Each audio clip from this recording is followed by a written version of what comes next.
Hi, it's Monday evening. ഇന്ന് ഞാനായിരുന്നു കുട്ടികളെ സ്കൂളിൽ നിന്ന് പിക്ക് ചെയ്യാൻ പോയത്.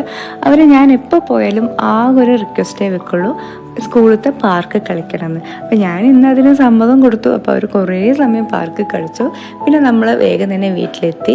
അപ്പോൾ വീടെത്തിയാൽ, സ്കൂൾ കഴിഞ്ഞ് വീടെത്തിയാൽ എന്ത് കഴിക്കണം അറിയാത്ത തരത്തിലുള്ളൊരു വിശപ്പിലായിരിക്കും വരിക. ചെറുപ്പത്തിൽ നമ്മൾ അങ്ങനെ ആയിരുന്നല്ലോ. അപ്പോൾ വീടെത്തിയാൽ ഉമ്മ പ്ലേറ്റ് നിറയെ ചോറും കറിയൊക്കെ തരും. അതൊക്കെ കഴിച്ച് മാത്രമേ നമുക്ക് വിശപ്പടങ്ങുള്ളൂ. പക്ഷെ ഇപ്പോഴത്തെ കുട്ടികൾ അങ്ങനെയല്ല, എന്തെങ്കിലും വെറൈറ്റീസൊക്കെ കൊടുക്കണമെന്ന് ആഗ്രഹിക്കുന്നുണ്ട്. കാരണം അവർ കുറേ വീഡിയോസൊക്കെ കാണുന്നതുകൊണ്ട് അവർക്ക് കുറേ ഡിഷസും അറിയാം. അപ്പം എൻ്റെ മോൻ അതുപോലെ ഒരു സ്മൈലി വേണമെന്ന് പറഞ്ഞു. അപ്പം ഞാൻ അതിന് വേണ്ടി ഉരുളക്കിഴങ്ങ്, ടോഫു, ചീസൊക്കെ വെച്ചിട്ടാണ് ഉണ്ടാക്കിയത്.